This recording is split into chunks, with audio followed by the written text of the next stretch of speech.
Hollywood Medium explain in Hindi Urdu dub presenting Missing You। कहानी की शुरुआत में हमें कोर्ट रूम को दिखाया जाता है जहां एक शख्स को सज़ा दी जा रही होती है। दरअसल इस शख्स पे इल्ज़ाम होते हैं कि इसने कई एक मर्डर किया है, लेकिन पुलिस के पास कोई ठोस सबूत नहीं होता सिवाय एक मर्डर का। इसीलिए उसे उस मर्डर के इल्ज़ाम में 15 साल की सज़ा होती है। ये सज़ा बहुत ही कम होती है। ये बात सुन के कोर्ट के अंदर मौजूद सब लोग रोना शुरू कर देते हैं। तभी एक पुलिस वाला ऑफिसर उठ के उस पर अटैक कर देता है।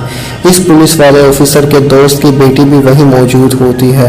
इस पुलिस वाले के दोस्त की बेटी को इसी किलर ने मारा होता है, इसीलिए वो इस पे अटैक कर देता है।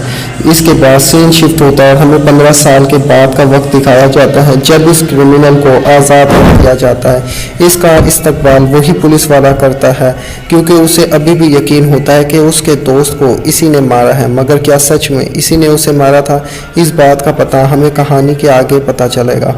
इसके बाद हमें ह्यूजू को दिखाया जाता है। ये वही बच्ची है जो पहले बहुत छोटी होती थी और अब बड़ी हो चुकी है। ये अपनी लाइफ में बहुत ही ज़्यादा दयालु होती है। ये दूसरों की मदद करती है और साथ ही साथ ये उसी पुलिस स्टेशन में काम करती है जहाँ पे इसके कभी पिता काम करते थे। दरअसल ह्यूजू के बाप के मौत के बाद उसकी माँ ने उसकी परवरिश की जिम्मेदारी उसके दोस्त को छोड़ दी थी और ह्यूजू अब अकेली ही रहती है। वो उसी पुलिस स्टेशन में काम करती है जहाँ उसके पिता काम करते थे। साथ ही साथ वहाँ के लोग उसकी कई दफ़ा सैलरी दे के मदद भी कर देते हैं। ह्यूजू के पिता के दोस्त उस क्रिमिनल पर नज़र रखने के लिए कुछ बंदों को लगाते हैं क्योंकि उसे शक है कि ये क्रिमिनल अभी भी बाहर निकल के कोई ना कोई मर्डर ज़रूर करेगा। साथ ही साथ हमें उस क्रिमिनल को भी दिखाया जाता है जो कि अपने फ़ोन में किसी की शुरुआत तलाश कर रहा होता है। तभी सीन शिफ्ट होता है और हमें 2 पुलिस वालों को दिखाया जाता है जो एक कातिल किलर की बात कर रहे होते हैं। कहते हैं कि ये किलर बहुत ही ख़तरनाक है, ये लोगों को बहुत ही बुरी तरीके से मार देते हैं। फिर हमें उसी किलर की का झलक दिखाई जाती है जो कि किसी के साथ इंटीमेट हो रहा था। इंटीमेट होने के बाद वो गाड़ी में बैठता है और उस प्रोस्टिट्यूट को यहाँ बैठने के लिए कहता है। उसके बाद हमें वो किलर कहीं जाता है और हमें दिखाया जाता है कि उस किलर को किसी और ने कत्ल कर दिया। इसके बाद वो किलर उस गाड़ी में जाता है और इस औरत को भी मार देता है। ये सारा का सारा नज़ारा ह्यूजू देख रही थी। दरअसल ये उसी किलर को फंसाना चाहती थी जिसने उसके बाप को मारा था, लेकिन ये किलर कौन है जिसने उसे मारा इस बारे में इसे भी कुछ नहीं पता। वो ये सारा का सारा माजरा देखती है लेकिन बगैर कुछ कहे और कुछ किए वहाँ से चुपचाप चली जाती है। इसके बाद हमें उसी किलर को दिखाया जाता है जिसके लिए 15 साल की इस कातिल का नाम जेम्स होता है। वो पुलिस स्टेशन में होता है। इस पे इल्ज़ाम होता है कि इसी ने वो 2 मर्डर किया है। वो पुलिस वाले से पूछता है कि अगर मैंने वो मर्डर किया है तो तुम्हारे पास क्या सबूत है? ये बात सुन के पुलिस वाले को गुस्सा चढ़ता है और वो जेम्स पे लात मारता है क्योंकि इनके पास वाकई में जेम्स के खिलाफ कोई सबूत नहीं होता। वो जेम्स को यहाँ से जाने के लिए कहते हैं। जेम्स जब जा रहा होता है तो वो जयशी से टकरा देता है। जयशी उसके हाथ के सहारे खड़ी होती है लेकिन उसे रिग्रेट होता है कि वो कैसे एक किलर से हाथ मिला सकती है, इसीलिए वो अपने हाथों को धोती है। बाद में पुलिस वाले एक स्पेशल ऑफिसर को हायर करते हैं ताकि वो जेम्स के ऊपर नजर रखे क्योंकि उन्हें शक है कि सारे मर्डर जेम्स कर रहा होता है। इसके बाद जेशी अपनी माँ से मिलने के लिए जाती है जो देखती है कि उसकी माँ का पति उसे बहुत बुरी तरह मार रहा है। दरअसल ये पहली बार नहीं है, उसका पति पहले भी उसकी माँ को कई बार मार चुका है। जेशी ने कई दफ़ा अपनी माँ को समझाया कि वो इस शख्स को छोड़ दे, लेकिन उसकी माँ उसे छोड़ना नहीं चाहती। इसके बाद जब उसका पति बाहर निकल रहा होता है जेशी उसका पीछा करती है और मौका देख के उस पर चाकू पे धड़ाधड़ वार कर देती है जब तक के लिए वो मर नहीं जाता। इसके बाद वो उसकी बॉडी को एक पार्क में फेंक देती है। अगले दिन जब पुलिस वाले वहाँ पे आते हैं तो उन्हें लगता है ये सारे मर्डर जेम्स ने किए होते हैं। जेम्स भी वहाँ मौजूद होता है। तभी जेम्स को एहसास होता है कि कोई उस पर नजर रखे हुए है। वो जेशी को देख लेता है, उसका पीछा करता है, लेकिन इससे पहले जेशी तक वो पहुंचे जेशी किसी तरीके से अपनी जान बचाकर अपने घर में पहुंच जाती है। दरअसल जेशी उसके सारे मर्डर पैटर्न पर रिसर्च करके बैठी हुई थी कि वो कैसे मर्डर करता है और वो हर हाल में जेम्स को जेल में पहुंचाना चाहती है। इसके बाद पुलिस वाले जेम्स के खिलाफ एक अरेस्ट वारंट जारी करते हैं ताकि वो शहर से कहीं ना जा सके। इसके बाद हमें एक और क्रिमिनल को दिखाया जाता है जो कि बहुत ही ख़तरनाक होता है और हमें इसके फ्लैशबैक से पता चलता है कि इस क्रिमिनल का नाम मायू चैन है और ये जेम्स का बेस्ट फ्रेंड होता था। इन दोनों ने बचपन में एक साथ कसम खाई थी कि ये दोनों एक दूसरे ज़्यादा से ज़्यादा मर्डर करेंगे और इन दोनों ने इस मर्डर की शुरुआत जानवरों को कत्ल करके उन्हें बैग में बंद करने के लिए की थी। लेकिन इनकी दोस्ती में दरार तब आई जब इन दोनों ही को एक औरत से प्यार हो गया और इन दोनों ने एक दूसरे को नुकसान पहुंचाने की कोशिश की और हमें पता चलता है कि जेम्स को जेल पहुंचाने वाला शख्स भी यही था। इसी ने जेम्स के खिलाफ गवाही दी थी। जेम्स भी अब इसे ही ढूंढ रहा होता क्योंकि वो जानता था कि सिर्फ मिंसू ही है जो कि उसे जेल के अंदर पहुंचा सकता है, क्योंकि जितने भी उसके जानने वाले दोस्त थे उन सबको मिंसू ही मार सकता है क्योंकि मिंसू अब उसका दुश्मन बन चुका है। मिंसू भी जानता है कि जेम्स उसे छोड़ेगा नहीं और जेम्स उसको मारने के लिए जरूर आएगा। मिंसू कब से जेम्स का इंतजार कर रहा होता है। इसके बाद हमें जेम्स को दिखाया जाता है जो कि उसी होटल में आता है जहाँ मिंसू होता है। वो मिंसू को मारने के लिए उसके बिस्तर पे जाता है लेकिन मिंसू अपने बिस्तर पे नहीं होता। इसके बाद वो बाथरूम का दरवाजा खटखटाता, वहाँ कोई नहीं होता और वो बाथरूम के बाहर से ही की चैन के ऊपर अटैक कर देता है। ये चाकू सीधा मिंसू के हाथ पे लगता है लेकिन मिंसू खामोशी से इसे बर्दाश्त करता है और इसके मुंह से आवाज़ तक नहीं निकलती। इसके बाद वो एक और चाकू उसी दरवाजे पे मारता है जो कि सीधा मिंसू के फेस के पास आता है और मिंसू की जान तब बचती है जब वहाँ पे वही पुलिस वाला आ जाता है। दरअसल पुलिस वाला जेम्स का पीछा कर रहा था। उसने जेम्स को कहा कि तुम यहाँ क्या कर रहे हो और यहाँ से निकलो, लेकिन तभी जेम्स की नजर मिंचू पे पड़ जाती है और मिंचू पे अटैक करने के लिए पुलिस वालों को साइड पे हटाता है लेकिन तभी मिंचू वहाँ से भाग जाता है। इसके बाद सीन शिफ्ट होता है और हमें जेशी को दिखाया जाता है जो कि अपनी माँ से मिलने के लिए आई थी। वो जैसे ही घर का दरवाजा खोलती है वो देखती है कि उसकी माँ ने सुसाइड कर ली है। जब उसके पति ने उसे मारा वो जिंदगी से बेजार हो चुकी थी, उसके अंदर जीने की तमन्ना खत्म हो गई थी, इसलिए वो सुसाइड कर लेती है। पुलिस वाले जेम्स को बहुत मारता है और पूछता है कि तुमने मेरे दोस्त को मारा।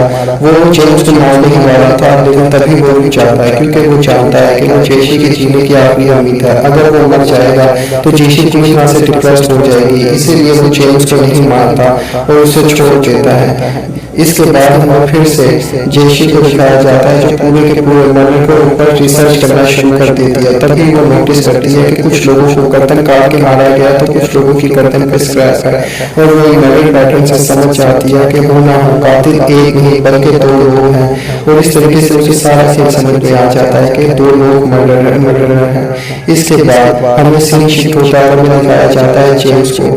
जेम्स अपने सीधा से सीधा मिंचू के पास जाता है और उसे कहता है कि अगली बार तूने मेरे ऊपर कोई हमला किया या मेरे ऊपर किसी भी तरह का इल्जाम लगाने की कोशिश की तो इस बार तुझे सिर्फ समझा के छोड़ रहा हूँ, अगली बार तेरी लाश मिलेगी। मिंसू इसकी किसी भी बात का कोई रिस्पॉन्स नहीं देता और वहाँ से सीधा का सीधा चला जाता है। मिंसू जानता था कि जेम्स उस पर अटैक करेगा और वो चाहता भी यही था क्योंकि मिंसू के पास जीने के लिए वजह सिर्फ जेम्स के साथ दुश्मनी है। वो जेम्स को मारना नहीं सिर्फ तरफाना चाहता था। इसके बाद जेशी को दिखाया जैसे समझ चुकी थी कि जेम्स का पार्टनर म्यूची है और वो उसे हर हाल में मारना चाहती थी, इसीलिए वो उसके घर में चली जाती है और पूरे घर में कांच बिछा देती है। जब वो अपने घर में जाता है तो उसके पैरों में कांच महसूस होता है लेकिन वो कोई रिस्पॉन्स नहीं देता। तभी जेशी को इस चीज़ पे बहुत गुस्सा आता है और वो कांच के ऊपर इलेक्ट्रिसिटी छोड़ देती है जिससे वो वहीं तड़प तड़प के मर जाता है। इसके बाद वो उसकी बॉडी को पैक कर देती है और उसके ऊपर टेप लगा देती है। टेप लगाने के बाद वो उसे जेम्स के बैग में डाल देती है। जेम्स जब अपने बैग को खोलता है तो उसके अंदर अपने दोस्त की बॉडी को पाता है। तभी जेशी उसके ऊपर अटैक कर देती है। जेम्स इस पर कोई रिस्पॉन्स नहीं देता, वो अपनी जान बचाने की कोशिश करता है, इसीलिए ना चाहते हुए भी जेशी को उसे बेहोश करना पड़ता है। दरअसल जेशी उसे मारना नहीं सिर्फ उसे फंसाना चाहती थी ताकि उसे सज़ा कानून की तरफ से मिले। जब वो बेहोश हो जाती है तब वो पुलिस को कॉल कर देती है कि जेम्स ने अपने दोस्त को मार दिया है। तभी पुलिस वाले वहां आ जाते हैं ताकि वो जेम्स को पकड़ सके, लेकिन तभी जेम्स को होश आ जाता है और वो खुद को एक कमरे से दूसरे कमरे के अंदर शिफ्ट कर लेता है। पुलिस वाले पूरे के पूरे होटल की तलाशी लेना शुरू कर देते हैं। तभी इन्हें दूसरे कमरे के अंदर दो बॉडी मिलती हैं जिसमें से औरत की हालत बहुत ही ज़्यादा कॉन्शियस थी। एम्बुलेंस में उसकी हालात को देख रहे थे। तभी वो बेड के नीचे देखते हैं तो वहाँ एक और बॉडी होती है और वो समझ जाते हैं कि दूसरी बॉडी हो ना हो जेम्स की, और जेम्स मरा नहीं जिंदा है। तभी जेम्स उठ जाता है और उस औरत को खामोश रहने का इशारा देता है और वो एम्बुलेंस में मौजूद शख्स को मार देता है। इसके बाद वो उस औरत को भी मार देता है क्योंकि उसने जेम्स का चेहरा देख लिया होता है। जेम्स से वहां से भागने के बाद पूरे के पूरे शहर के अंदर हलचल मच जाती है। एक कातिल इंसान सब लोगों को मार रहा है। इससे पूरे के पूरे पुलिस डिपार्टमेंट की बेइज्जती हो रही होती है। पुलिस डिपार्टमेंट वाले कहते हैं कि हमें इस किलर को जल्दी से जल्दी पकड़ना होगा। इसके बाद सीन शिफ्ट होता है और हमें जेम्स को दिखाया जाता है जो कि उस लड़की की तलाश कर रहा होता है। उसने उस लड़की को नहीं देखा होता, इसलिए वो उसकी ऑडियो से उसकी पहचान करने की कोशिश कर रहा होता है। तभी वो देखता है कि उसके जगह जगह के ऊपर बैनर लगे हुए हैं जो कि इनाम वाले थे। वो ये देख के एक फ़ोन बूथ पे जाता है और मीडिया को फ़ोन करके कहता है कि मैं बेकसूर हूँ, पुलिस वाले मुझे जानबूझ के फंसा रहे हैं, उनके पास मेरे के बाद कोई सबूत नहीं है। इसके बाद हमें पुलिस स्टेशन में दिखाया जाता है जो कि डिप्रेस थे क्योंकि वाकई में इनके पास कोई सबूत नहीं था। जेशी को ये जान के बहुत दुख होता है कि उसने मीडिया को फ़ोन किया था। उसे लगता है कि उसके जीने का मकसद अभी ख़त्म नहीं हुआ। अब जब तक वो जेम्स को नहीं मारेगी वो चैन से नहीं बैठेगी। दूसरी तरफ पुलिस वाले भी कहते हैं कि हमें इस कातिल को या तो पकड़ना होगा या मारना होगा। मुझे इस केस से जान चाहिए। अगर ये केस थोड़ी देर और चला तो ये पुलिस वाले के लोग नाम से भी घबराएंगे, लोग हमारा मजाक बनाएंगे। इसके बाद सीनियर ऑफिसर जेशी के पास जाता है और कहता है कि तुम्हें अपनी लाइफ में क्या चाहिए। जेशी कहता है मुझे कुछ नहीं चाहिए, बस आप मेरा साथ हमेशा दीजिएगा और मुझ पर भरोसा कीजिएगा। पुलिस वालों को इसकी कोई बात समझ नहीं आती लेकिन वो फिर भी जेशी की बात में हाँ मिलाता है। इसके बाद किलर को दिखाया जाता है जो कि एक साइबर क्राइम कर रहा होता है। वो एक कंप्यूटर के ऊपर जेशी की रिसर्च कर रहा होता है। दरअसल उसे नहीं पता उसने किसको मारा, कि वो लड़की कौन है, इसीलिए वो अपने 15 साल पहले किए गए क्राइम पे रिसर्च कर रहा होता है। तभी उसे पता चलता है कि जिस पुलिस वाले को उसने मारा था उसकी एक बेटी थी और वो समझ जाता है कि हो ना हो ये वो जेशी ही है। लेकिन इससे पहले वो वहाँ से उसकी और मालूमात इकट्ठी करता, वहाँ पुलिस वाले आ जाते हैं, इसलिए वो वहाँ से भागना शुरू कर देता है। लेकिन पुलिस वाले वहाँ पहले पहुँच गए थे और हमें यहाँ पे एक बेस्ट एक्शन सीन दिखाया जाता है। लेकिन किसी तरीके से जेम्स पुलिस वालों को नुकसान पहुँचा के वहाँ से भाग जाता है। इसके बाद हमें ऑफिसर को दिखाया जाता है जो कि पूरे के पूरे डिपार्टमेंट में फ़ोन करके बताता है कि जेम्स मेरी गाड़ी लेके भागा है, मेरी गाड़ी को ट्रैक करो। जेम्स किसी भी हाल में बच के भागना नहीं चाहिए क्योंकि अगर ये बच गया तो ये और लोगों को मारेगा। पुलिस वाले पूरी की पूरी तरीके का फोर्स लगा देते हैं कि वो जेम्स को पकड़ सकें। जेम्स पुलिस स्टेशन में जाता है, तभी वहाँ जेशी भी उसे देख लेती है। वो समझ जाती है कि जेम्स उसे मारने के लिए आया है। जेम्स एक पुलिस वाले के पास जाता है और कहता है कि मैं पुलिस वाला हूँ, मुझे कुछ रिकॉर्ड्स चाहिए। इसलिए पुलिस वाला उसे रिकॉर्ड लेने की इजाज़त दे देते हैं। दूसरी तरफ हमें जेशी को दिखाया जाता है जो कि एक स्टोर में जाती है और वहाँ से एक चैन खरीदती है ताकि वो जेम्स को मार सके। दूसरी तरफ हमें फिर से जेम्स को दिखाया जाता है, पुलिस वाले को दिखाया जाता है जो कि कहता है कि तुम सब किसी काम के नहीं हो। इतने सारे लोग मिलकर एक डिटेक्टिव को भी, एक क्रिमिनल को नहीं पकड़ पाए जबकि मेरी की गाड़ी को ही तुम लोगों को ट्रैक करना था। फिर हमें जेम्स को दिखाया जाता है जो कि जेशी के घर में खड़ा है चाकू लेके, ताकि जैसे ही जेशी आए वो उसे मार सके। लेकिन जेशी को पता था वो उसे मारने खड़ा है, इसलिए जेशी उससे पहले ही उस पर अटैक कर देती है और भागना शुरू कर देती है। जेम्स उसे देख के उसका पीछा करना शुरू कर देता है। वो पुलिस वालों को भी फ़ोन कर देती है। पुलिस वाले भी उसे जेशी को बचाने के लिए उसका पीछा करते हैं और हम यहाँ पे एक फाइटिंग सीन देखते हैं। लेकिन किसी तरीके से जेशी अपनी जान बचा के एक पार्क में चली जाती है और वहाँ झूला झूलना शुरू कर देती है। ये देख के कातिल को कुछ समझ नहीं आता। जेशी तब एक जंजीर लेके अपनी गर्दन पे चढ़ा देती है और अपना सेक्रीफाइस दे देती है। दरअसल उसके दिल में ये गिल्ट था कि उसने 2 लोगों को मारा, इसीलिए वो जीना नहीं चाहती थी और वो अपने बाप के कातिल को हर हाल में सज़ा पहुंचाना चाहती थी। इसके बाद पुलिस वाले वहां आते हैं और वो जेम्स को पकड़ लेते हैं और जेम्स को फांसी की सज़ा होती है और इसी के साथ इस कहानी का अंत हो जाता है। ये कहानी बहुत ज़्यादा अच्छी थी। मुझे उम्मीद है कि आपको इस कहानी की एक्सप्लेनेशन पसंद आई होगी। अगर आप इस चैनल पर नए आ गए हैं तो उम्मीद है कि आप इस चैनल को सब्सक्राइब कीजिएंगे। अगर वीडियो आपको पसंद आती है तो इसे लाइक कीजिए, कमेंट सेक्शन में कमेंट कीजिए और अपने दोस्तों के साथ शेयर कीजिए। मिलेंगे हम अपनी अगली किसी वीडियो में, तब तक के लिए अपना ख्याल रखिए, सुरक्षित रहिए, महफूज रहिए। अल्लाह हाफिज़।